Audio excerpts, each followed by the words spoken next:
Buenas noches, esto es Zona Franca, yo soy Daniel Pacheco.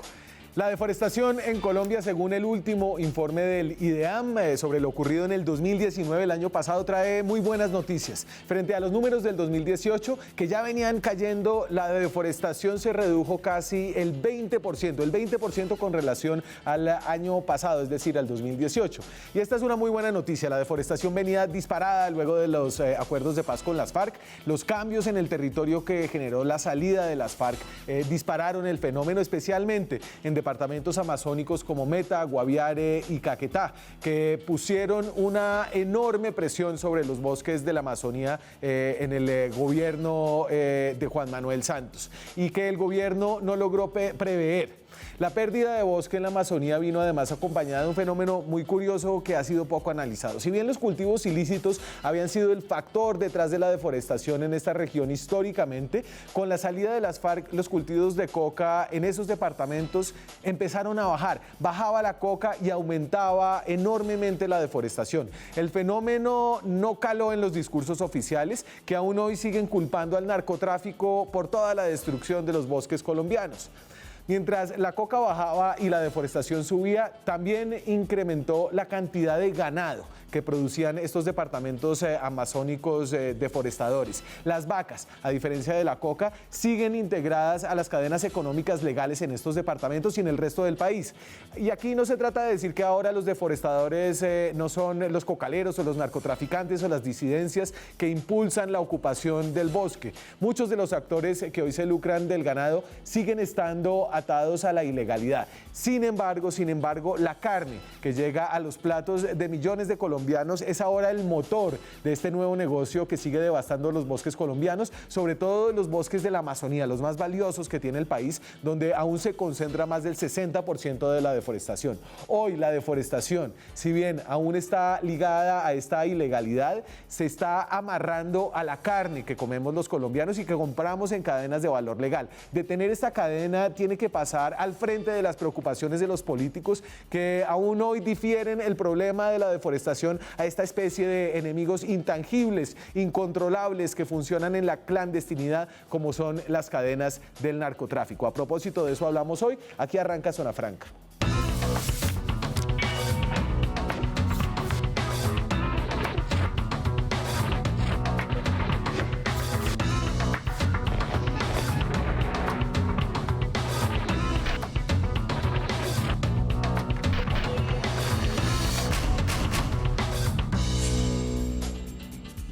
Y entonces este es un programa que arranca con buenas noticias y nuevas preocupaciones. En el 2019 bajó la deforestación en Colombia. Aquí está la curva histórica de la deforestación. Este es un vistazo de cerca de 30 años a lo que ha pasado con la destrucción de los bosques colombianos, no solamente en los bosques a nivel nacional, que es la línea azul de arriba, sino también a los bosques de la Amazonía colombiana. Y ahí lo que podemos ver es que la década de los 90, donde se llevaban peores estadísticas, por eso hay unas líneas planas, en esa década se estaban deforestando más o menos 265.000 hectáreas de bosque al año. 265.000 hectáreas es una cantidad de tierra, Ese pico sube en los 2000 con el boom de la coca en esos departamentos, llega a 315.000, baja, se estabiliza de nuevo y empieza a tener un descenso importante, sostenido a partir del año 2010. Se mantiene alrededor de las 160.000 y tiene un pico después del acuerdo de paz con las FARC, un pico que, como ven ahí en la línea roja, corresponde sobre todo a un pico en los departamentos amazónicos. Ese es un pico que lleva la deforestación hasta por encima de las 200.000 hectáreas anuales, que ahora, 2 años después de ese punto máximo del 2017, cae a nivel nacional a 158.000, cerca de 20% en la caída interanual. Para hablar de esta noticia, de los retos que hay alrededor de la deforestación, me acompaña la viceministra de Políticas y Normalización Ambiental, la viceministra del Ministerio de Medio Ambiente, María Claudia García Dávila. Vice, ¿cómo está? Buenas noches. Buenas noches, ¿cómo estás, Daniel? ¿Todo bien? Un placer estar acá con ustedes. Un gusto, gracias por acompañarnos. Entonces nos traen buenas noticias ustedes. Sí, señor, gracias. Está usted haciendo una muy completa introducción Daniel, de lo que ha estado pasando históricamente y realmente sí es alentador, aunque no podemos bajar la guardia, es alentador ver que rompimos esa tendencia ascendente y que ahora volvemos a una tendencia hacia abajo, que estaremos por supuesto redoblando esfuerzos todos porque así tenemos que hacerlo, pero por lo menos ya logramos quebrar esa tendencia ascendente y eso es muy importante. Eso es muy importante. De acuerdo, viceministra, pero obviamente los periodistas no siempre somos portadores de buenas noticias. Ustedes tienen un sistema muy completo de medición de deforestación, no solamente a través de imágenes satelitales, sino también tienen todo un sistema en el IDEAM de alertas tempranas. Esas alertas tempranas nos permiten ya tener, y hay varias organizaciones que lo han dicho, la sensación de que esas ganancias que se lograron a partir del 2018 hasta el 2019 se podrían estar revirtiendo ahora mismo en medio de la pandemia en el año 2020 con unos reportes de alertas tempranas muy preocupantes, sobre todo en la Amazonía colombiana, en los departamentos de Meta, Guaviare y Caquetá en lo corrido de este año. Bueno, Daniel, aquí hay sí, como usted lo dice, el sistema de monitoreo que tiene Colombia es uno de los más robustos del mundo, además. Se ha ganado premios y hemos estado transfiriéndoselo a otros países que tienen bosque tropical y ha sido reconocido a nivel mundial como uno de los más robustos y más precisos.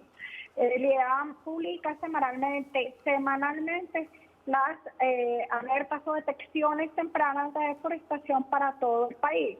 Y cuando uno analiza el comportamiento de esas alertas, ve que entre los meses de diciembre del 2019, que ya está recogido en la cifra de 2019, enero, febrero, marzo y la mitad de abril de 2020, hubo un gran número de alertas que llegaron a superar las 1.000 y algo en el país, incluyendo por supuesto las regiones que usted dice.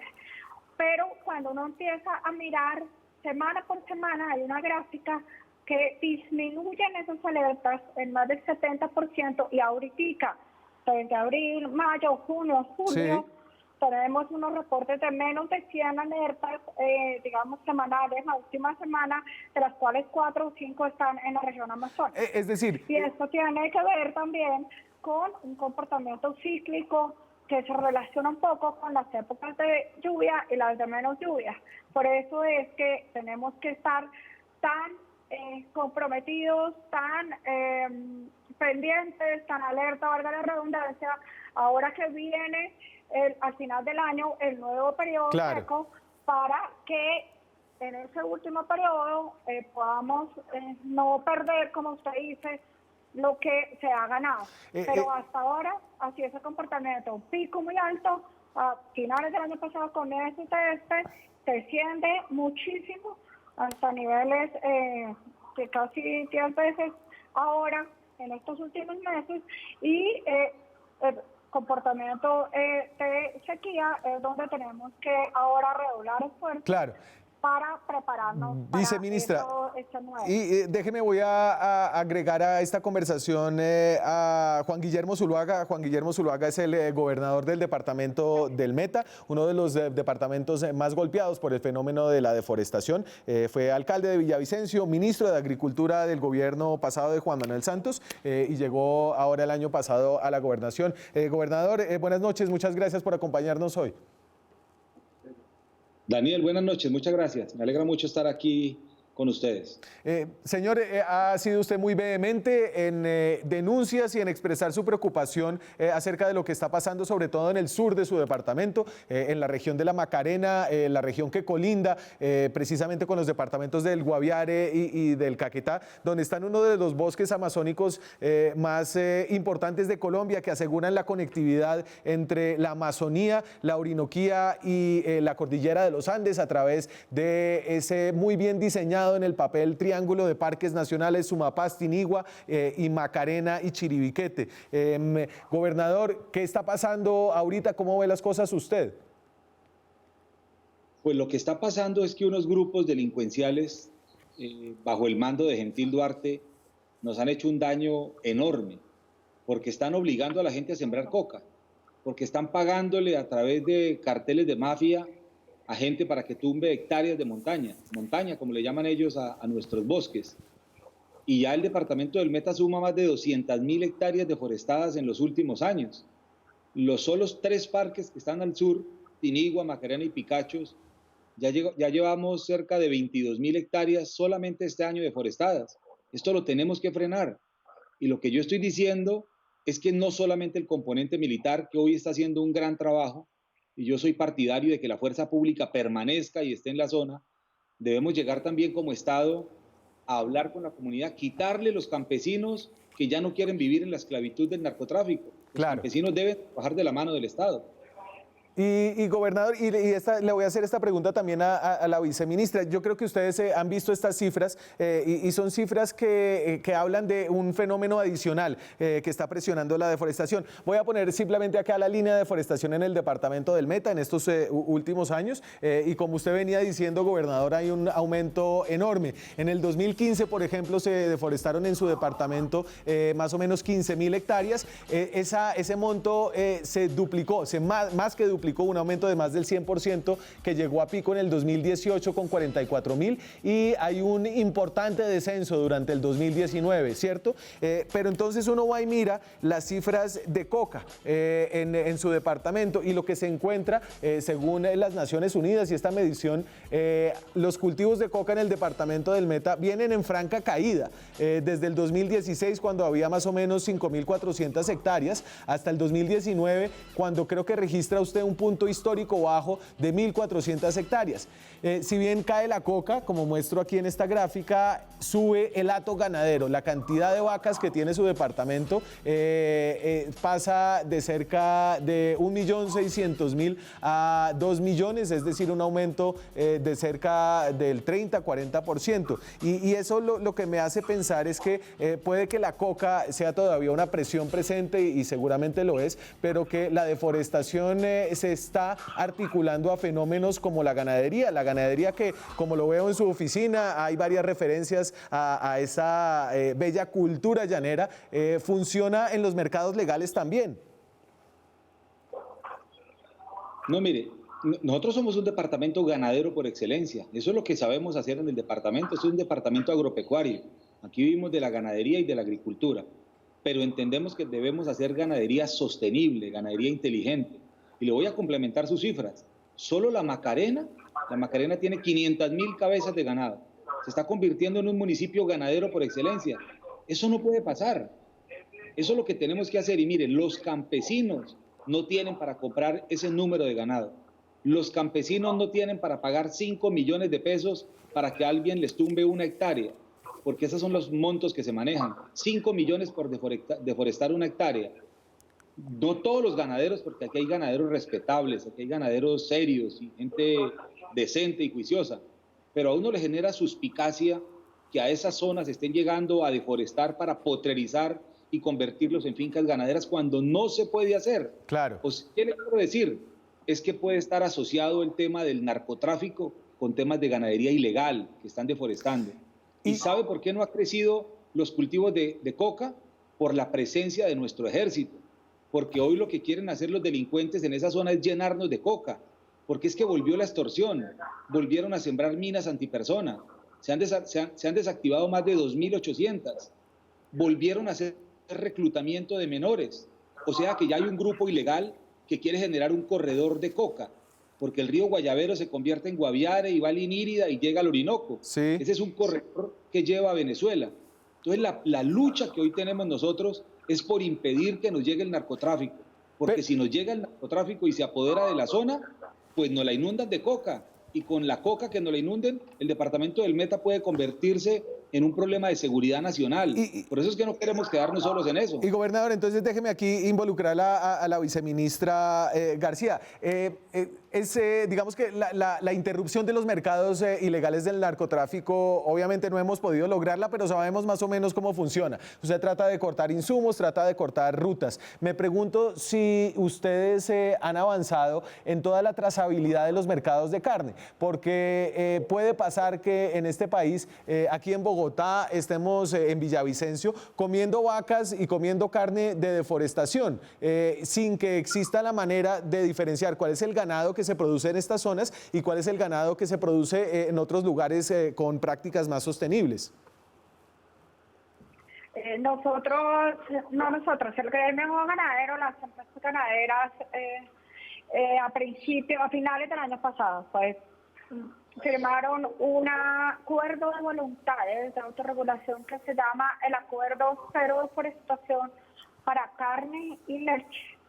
Este acuerdo cero deforestación está enmarcado en una iniciativa global, no solamente de Colombia, que de alguna manera busca que esas cadenas, esos commodities, esos bienes que pudieran tener unos efectos en la deforestación tengan unos mecanismos de regulación, incluyendo por supuesto el tema de trazabilidad, para garantizar de alguna forma que su producción, la producción de esos bienes y servicios que están en los mercados internacionales, los servicios que están en los mercados internacionales, vienen libres de deforestación. Entonces, el sector ganadero colombiano, tanto los productores de carne como los de leche, incluyendo productores de la región amazónica, de Caquetá y de Mepa, firmaron este acuerdo de voluntades. Pero entonces, viceministra, y para entender, ¿este es un acuerdo de voluntades, lo llama usted? Es decir, el ministerio no tiene ninguna herramienta de regulación.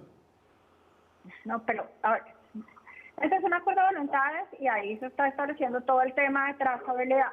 Ahora bien, por el otro lado, parte de lo que se está haciendo en todo este esquema de coordinación interinstitucional es empezar a entender cómo se conocen los registros y las bases de datos de las diferentes autoridades para determinar cuál de esas acciones pudieran ser calificadas como deforestadoras. Es decir, los registros del ICA, sí, los registros de vacunación, los registros de movilización.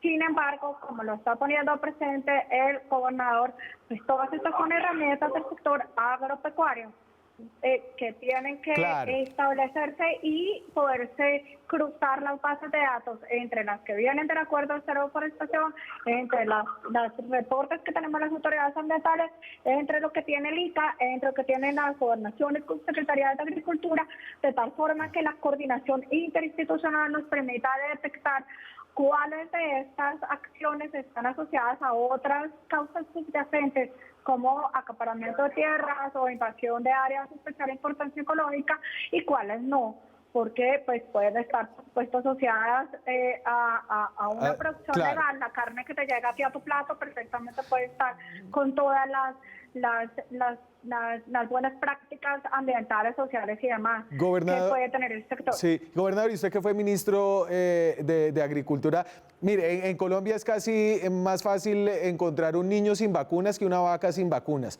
Así usted se vaya a la Macarena, se vaya a las regiones más apartadas de la Amazonía colombiana, allá vacunan las vacas y hay un sistema que es increíblemente eficiente.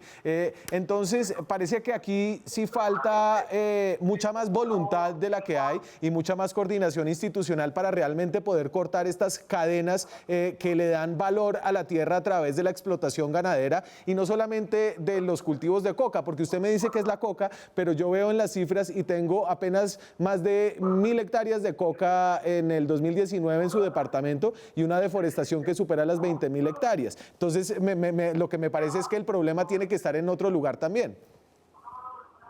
No, pero le voy a contar una cosa. El problema no son los ganaderos, el problema son los narcotraficantes. El problema es derivado no solamente del cultivo de la hoja de coca, de los narcotraficantes que quieren aprovecharse con la economía ilegal. Lo que tenemos que hacer es impedir tener unos corredores de droga, porque cuando hay droga, como se lo dije hace un momento, hay armas, hay reclutamiento. ¿Sabe qué hacen los delincuentes hoy al sur del Meta? Y por allá estuvimos con la señora viceministra en San Juan de Lozada. Están cobrando por una mata de yuca, por una mata de plátano. por un kilo de queso, por una cabeza de ganado. Cuando cuando se le da alas a esos grupos que están al sur del departamento, pues nos llega un proceso de deforestación, porque lo primero que en muchas ocasiones deforestan para sembrar coca, pero como ha llegado la institucionalidad, entonces eso que han deforestado lo utilizan también para potreros. Y creo que hay algún nivel de economía ilícita asociado a ganadería, pero el problema no son los ganaderos, y el problema son los narcotraficantes, con unos delincuentes que hoy tienen armas. Y hoy no solamente es un grupo, el que lidera Gentil Duarte. Hoy hay un grupo denominado la Nueva Marquetalia que quiere aprovecharse de todo ese corredor. Entonces hoy mi pelea es para que los campesinos de la zona no vayan a quedar bajo el yugo de los narcotraficantes. De acuerdo. Que motivan a sembrar, obligan a sembrar, que le cobran multas incluso a las personas que no salgan a enfrentar al ejército, que los convocan de manera obligada a protestar contra el gobierno nacional, porque hoy le echan un cuento a uno. Es que como no hay que hacer, entonces siembran coca. Y yo pregunto algo, ¿cómo hacen el resto de campesinos de Colombia que no siembran coca? Viven con desigualdades, en pobreza, con muchos problemas que hay que buscar cómo superarlos. Y con eso lo que quiero decir es que admiro a quienes, a pesar de tantas dificultades, viven. No pretendo y no quiero que se vuelva un discurso de los delincuentes que es que los campesinos hoy están sembrando coca es porque no tienen que comer. Y aquí también hago una reflexión que tiene que ver con el tema de parques nacionales. Y si quiere, gobernador, y sigamos con esa reflexión, pero regáleme 2 minuticos, vamos a un corte comerciales y seguimos hablando con usted y con la señora viceministra. Volvemos en minutos, estamos hablando hoy de deforestación. Seguimos en Zona Franca, esta noche hablamos de cifras de deforestación, tenemos el último reporte del IDEAM del año 2019 con buenas noticias, señala un decrecimiento de la deforestación, especialmente en la región amazónica. Estamos hablando acerca de esto con María Claudia García, que es viceministra del Medio Ambiente, y con el gobernador del departamento del Meta, el señor Juan Guillermo Zuluaga. Hablábamos entonces, gobernador, de la preocupación que usted tiene por estos grupos ilegales y de nuevo, y yo siento que aquí hay una preocupación muy entendible con el negocio del narcotráfico, pero parece que la bonanza que está generando la mayor deforestación tiene que ver con los mercados de carne y los mercados bovinos que están regulados de una manera en la que no es muy fácil separar a las vacas de Gentil Duarte, porque Gentil Duarte tendrá coca, pero también tiene vacas, y las vacas de los ganaderos honestos del departamento del Meta. Y permítame, antes termino diciéndole con la reflexión que le hablaba ahora.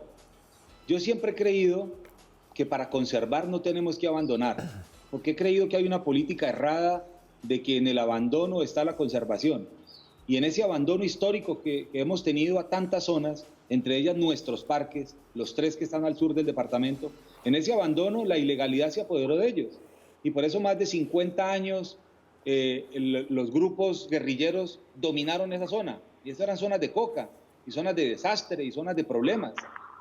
Yo le he dicho a parques nacionales, en el buen uso está la conservación. Por eso creo que los campesinos deben ser nuestros mejores aliados. Hoy tenemos que hacer grandes esfuerzos por pago por servicios ambientales, tener incentivos por restauración, incentivos de conservación. A quienes están haciendo ganadería, enseñarlos a hacer ganadería inteligente, ganadería eficiente. A los campesinos que quieren vivir de la coca, mejor enseñarlos a que hagan apicultura. Eso es más de, yo no sé el censo actualizado que tenga hoy Parques, yo creo que debe estar cercano a las 5.000 familias, y no todas, pero la gran mayoría de ellas lleva 40 y 50 años en la zona. Sí. Yo no acepto que Parques Nacionales me diga que a los campesinos de los parques hay que sacarlos, porque si los sacan, ¿para dónde los llevamos? No tenemos para dónde llevarlos. Lo que creo es que nuestros campesinos deben ser nuestros mejores aliados y debemos llegar con alternativas. Y aquí vuelvo nuevamente al componente militar. Es que si no llegamos con un componente militar, pues ni siquiera nosotros podemos entrar a la zona. ¿Sabe qué le dicen al gobernador del Meta hoy? ¿Sabe qué le dicen a los funcionarios del gobierno nacional, incluyendo a la viceministra, cuando nos sentamos en unas mesas supuestamente de negociación? Sí. Primer punto a tratar, que se retire el ejército de la zona. Y ahí es donde yo digo, yo no puedo dar el brazo a torcer. El ejército no se puede ir. Y viceministra, y el tema de los parques, y si son parques con gente o parques sin gente, es un tema álgido en esa región, sobre todo con la operación Artemisa que ha lanzado el gobierno, que ha generado preocupación, tal vez un miedo sano de la deforestación en algunas regiones, pero también denuncias de arbitrariedades de parte del ejército. ¿Usted cómo se imagina esos parques de esa región? Daniel, mira, es muy importante tener en cuenta esto. Y es que la estrategia de control de deforestación tiene que ser integral y la estrategia que tenemos es integral. O sea, no es solamente operativo, no es solamente, digamos, pagos por servicios ambientales y otros incentivos a la conservación, ni es tampoco solamente regular las actividades próximas. En ese orden de ideas, en el plan de desarrollo, nosotros establecimos unas disposiciones integrales y complementarias. Una de esas es un artículo que permite que en el interior de los parques, de las áreas protegidas de Colombia, uno pueda llegar a unos acuerdos de conservación con los campesinos y pobladores en condiciones de vulnerabilidad y tradicionalidad, que llevan allá muchos años y que tienen una economía campesina, para que en conjunto con la autoridad ambiental, en este caso parques nacionales, entre los dos puedan regular esos usos, regularizarlos de tal manera que le aporten juntos a la restauración de los objetivos de conservación que tienen las áreas protegidas, hasta tanto se les puede dar una solución definitiva. Eso es un grupo y un segmento y una parte, digamos, del tema que nos ocupa.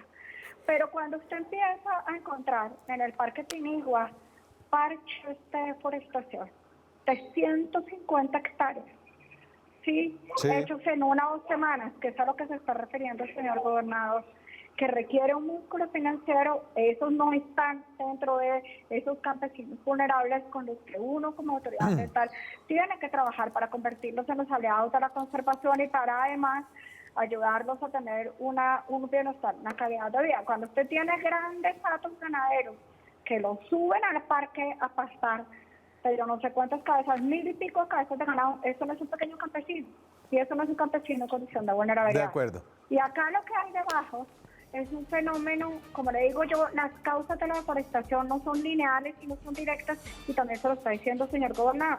Aquí hay unas causas subyacentes, y en esta región del sur de la Meta, particularmente tenemos unas causas subyacentes asociadas a un tema es como si estuviéramos siendo pues por parte de actividades ilegales un control territorial no, es como si estuviéramos haciendo un acaparamiento de tierras, es eso, porque usted empieza a ver los parches de deforestación, usted los ve con las imágenes de satélite de 150, después se le pega uno de 200, después se le pega uno de 70. Eso no es una deforestación asociada a la economía campesina y a la necesidad de comer. Sí, señora. Entonces, todo eso por eso tiene que ser integral. Está este artículo que nos permite trabajar con los campesinos en condiciones de vulnerabilidad, que llevan allá muchos años, que, bueno, una historia que todos conocemos. Está lo otro, que son las operaciones de control a través de las personas como Artemisa. Está lo otro, que es el fortalecimiento de las cadenas legales de mercados. Todo se combina. Muchas gracias a ambos por habernos acompañado en esta conversación. Es un tema del que hemos estado pendientes ya varios años y cualquier aliado así no esté claro y así tengamos algunas divergencias en cuanto a las causas y los orígenes y lo que hay que hacer, es obviamente muy bienvenido en esta preocupación por conservar uno de los activos estratégicos más importantes del país, que son sus bosques. El gobernador del departamento del Meta, Juan Guillermo Zuluaga, gracias, gobernador, y la viceministra María Claudia García del Ministerio del Medio Ambiente. Gracias a ambos. Gracias, Daniel. Nosotros seguimos aquí con Voces desde la región. Hablamos con alguien que está en San José del Guaviare. Regresamos en minutos. Seguimos en Zona Franca, hablamos de deforestación. Me voy a conectar con Angélica Rojas. Angélica Rojas trabaja en el departamento del Guaviare, es la coordinadora regional para el Guaviare de la Fundación para la Conservación y el Desarrollo Sostenible. Angélica, es un gusto saludarla. ¿Cómo está? El gusto es mío, Daniel, y a toda tu audiencia.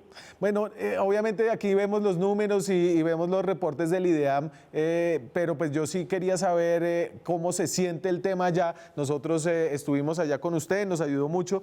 ¿Cómo ha visto este 2020? Complejo.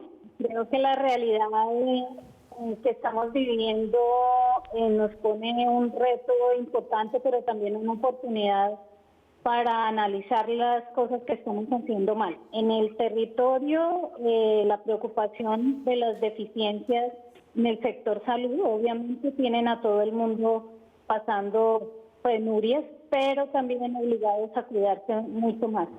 Y frente al tema de la deforestación, si bien es cierto, las cifras manejan una pequeña disminución, también es cierto que esas deforestaciones definitivamente aumentando la pérdida del bosque. Nunca se debe perder ese panorama y hacer un poco de falsa fiesta en términos de que es más bosque que se pierde, es más oportunidad de desarrollo sostenible para las comunidades propias y para el país. Angélica, sobre todo por voces como la del gobernador del Meta, hay una preocupación creciente por el poder que siguen teniendo algunos grupos residuales de las FARC en esa región y cómo el actuar de esos grupos ha tenido un impacto sobre la pérdida del bosque, no solamente a través de los mecanismos tradicionales como el cultivo de coca, sino a través de nuevas formas de acaparamiento, de ganadería extensiva que se están asentando en la región. La realidad es evidente, las condiciones de pérdida del bosque son las mismas, solo que se ha acentuado más los actores, ¿no?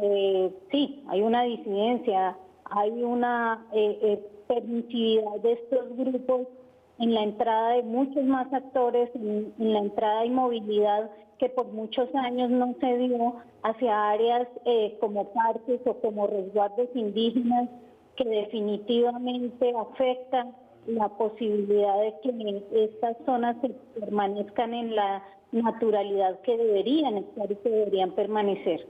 Pero también es cierto que es una evidencia de que las formas en que hemos actuado para controlar esa deforestación no han sido las más adecuadas. Sí, nosotros hicimos un especial hace algunos meses sobre el resguardo indígena en Ucac, tal vez el resguardo más grande, resguardo indígena más grande del departamento del Guaviare, tiene casi el área del departamento de Caldas, ese resguardo. Me dicen que la cosa está ya muy difícil, especialmente. Sí, indudablemente es una evidencia que se ha mostrado en las cifras que presenta el IDEAM, en las que presenta la Fundación, que los parques y los resguardos son los que principalmente se están utilizando para el cultivo de coca, que son cultivos transitorios si se quiere, porque en el momento en que haya un proceso de control saben que deben abandonarlos, pero también en las zonas de reserva forestal no son menos, y allí sí son unas lógicas de ampliación ganadera a la tenencia de la tierra, ¿no? A lograr permanecer en la tierra. Angélica, el departamento del Guaviare creo que todavía es un departamento que se lucha en su identidad, en si se determina como un departamento llanero, un departamento de sabanas, de vacas, de vaqueros y caballos, o un departamento amazónico, un departamento de indígenas, de saberes tradicionales, de frutas del bosque. En esta nueva administración, la llegada de nuevos actores políticos, ¿cómo se ha dado y se ha librado ese debate? Creo que es una discusión que media por lo legal. No podemos evitar el peso de la sentencia 4360 que establece que el territorio es amazónico, que no es una discusión que esté abierta a nuevos conceptos, sino que lo que está abierto es a actuar en consecuencia de que es amazónico. Creo que los planes de desarrollo recientemente aprobados de todos tienen esos elementos. Ahora pesa mucho de su implementación. Angélica, muchas gracias por acompañarnos esta noche. Es un placer volver a verla y volver a contar con su visión desde el territorio. Gracias. Muchas gracias, Daniel, y a todos una saludable vida.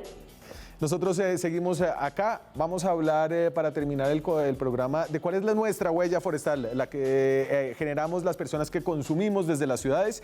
Una organización la midió por primera vez en el país. Ya volvemos. ¿Cuál es su huella forestal? ¿Cuál es la huella forestal que generamos nosotros los colombianos? Eso significa cuál es el costo que nuestra forma de vida, que nuestra forma de consumo tiene sobre los bosques de nuestro país. Envolvert, una ONG franco-colombiana, lo midió y lo presentó en un índice de huella forestal de los colombianos. Este es el índice y esto es lo que encuentran. Entonces, básicamente lo que dicen es la huella forestal de cada colombiano es de 1.276 metros cuadrados de bosque. ¿Y cómo se reparte ese bosque que se pierde por nuestras formas de consumo? Ya nos los va a explicar una persona que hizo este índice, pero se los pongo yo gráficamente. Más o menos, ¿qué es eso? El 80-90% de la huella forestal, lo que equivale a 1.000 metros cuadrados de bosque, se pierde a través de nuestro consumo de productos bovinos. Es decir, en 73% carne, 21% lácteos, 6% cuero. La mayor huella forestal que generamos los colombianos es la carne y la leche. Luego vienen factores como la madera, nuestro uso de madera para muebles, leña, etcétera. La soya que se consume en sobre todo alimentos para aves, cerdos y otros animales domésticos y de corral. Maíz, lo mismo, plátano y palma. La palma, que a veces es vilipendiada como gran deforestadora, al menos en este índice de huella forestal, tiene digamos que un lugar reducido de 27 metros cuadrados. Estamos conectados con Daisy Tarrier. Daisy es la directora y la fundadora de Envolvert, la ONG que presenta este índice de huella forestal. Buenas noches, Daisy, ¿qué tal? ¿Cómo está? Hola, muy buenas noches. Muy bien, gracias por la invitación. Muchas gracias por hacer este ejercicio. Creo que ayuda a conectar lo que uno hace con lo que está pasando por allá lejos en los bosques del país. Pero déjeme entender mejor entonces qué es la huella forestal. Pues justamente la voluntad de la huella forestal es esta, es lograr hacer que los que estamos en la ciudad específicamente logramos relacionar nuestro consumo con la deforestación y degradación de los bosques. La huella forestal, su objetivo es de ser una herramienta de sensibilización y hacernos entender que todos nosotros, a través de nuestros modos de consumo, tenemos un impacto. Y así, tanto podemos destruir el planeta como podemos protegerlo según lo que consumimos. Y Daisy, esto no es... Sí, y esta es una huella de 1.000 metros cuadrados al año, o en la vida de cada colombiano, ¿o cómo es? En realidad esto no tiene temporalidad, es un poco complicado explicarlo de manera corta, pero digamos que es 1.278 metros cuadrados al momento X, al momento que se hace. Y tal vez en 2 años o 3 años, si recuperamos las cifras según la eficiencia de nuestros consumos y de los modelos productivos, puede ser más o puede ser menos. Hay que entender que cuando se quita una parte de bosque para bovino o para cultivo, eso no se usa solamente un año, menos mal, ¿no? Este cultivo ya puede tener 10 años, 15 años, y es muy diferente según todas las materias primas. Okay. Entonces, realmente es en el momento X. Entonces, lo que trata... Sí, y salta como lo que más llama la atención es el gran peso que tiene el mercado bovino, los productos bovinos, es decir, la carne y la leche y el cuero en nuestra huella forestal. ¿Y por qué es tanto? ¿Por qué es tanto? Porque el riesgo es grande. Voy a empezar tal vez por una cosa que... explicar un poco una respuesta a una pregunta simple. La pregunta de la huella trata de responder a qué tanto a través de mi consumo tengo un riesgo de ser responsable de la deforestación, de la degradación de los bosques. Claro. Primero, no solamente de los bosques de Colombia, tanto de los otros bosques de Latinoamérica y del mundo a través de lo que importamos, ¿no? Entonces, la huella forestal es el consumo, y el consumo de carne en Colombia es 18 kilos al año, por la eficiencia de una producción en términos de área. La ganadería extensiva no es nada eficiente en términos de producción, es 0,6 animal por hectárea. Sí. Entonces es muy bajito. Y finalmente multiplicado por un riesgo de deforestación. Este riesgo tiene 10 criterios que no voy a detallar aquí, pero Sí. que hacen que realmente hoy en día la capacidad a asegurar que la carne que comemos no viene de deforestación es muy baja, porque no existen herramientas de trazabilidad, porque la deforestación en el país es alta. Y entonces ahí también déjeme hacerle una pregunta, ahí Daisy, sería mi última pregunta, y es que acabamos de hablar con la viceministra de Ambiente y dice, mire, los ganaderos hicieron un acuerdo de voluntades para tener una ganadería más sostenible. Nosotros estamos tratando de coordinar con el Ministerio de Agricultura, pero en realidad parece que no hay ningún mecanismo en Colombia para distinguir cuál es una vaca que creció y se levantó en un potrero deforestado y otra que no. Es cierto, hoy en día existen varias herramientas que hacen una parte del trabajo, pero ninguna de ellas están conectadas la una con la otra. Que sea la vacuna, que sea el registro de predios ganaderos, que sean los diferentes guías de transporte, son sistemas diferentes, incluso generados por organización diferente, Fedegan por una parte, el ICA por otra, y no hay ningún elemento que permite la trazabilidad. Es más, en el mejor de los casos se pueden decir que la carne viene del frigorífico tal, o que la carne viene de tal finca porque es la finca de engorde, la finca final. Pero todos los otros eslabones de la cadena, el levante, donde se crió la carne que estoy comiendo, donde nació, nada, no hay ninguna posibilidad hoy en día de saberlo. Y tampoco no hay ningún esfuerzo, digamos, verdadero para hacerlo. No hay ningún esfuerzo, sí. No, hay un tema presupuestal también, ¿no? Pues el tema presupuestal es que los ganaderos no participan al esfuerzo de esta herramienta. Las empresas no participan al esfuerzo de esta herramienta, lo que debería hacer esta herramienta tampoco. Entonces, al final se supone que el Estado solo debería estar pagando esto, lo que tampoco es justo, porque el Estado no tiene toda la capacidad económica frente a grandes partes partes comerciales para pagar eso. Daisy, muchas gracias por hacer este índice, por habernos hablado esta noche y por traer un poco más de conciencia a los efectos que tiene el plato de comida que uno se sirve por las mañanas, por las noches, sobre todo ese plato delicioso de carne sobre los bosques del país. Daisy Terrier es directora y fundadora de Envolvert, una ONG franco-colombiana. Gracias, Daisy. Con gusto, hasta luego. Chao. A nosotros se nos acabó el tiempo, nosotros nos vemos mañana. No, mañana no, hoy es viernes. La próxima semana, el próximo martes, con más periodismo, más debate, más opinión. Chao.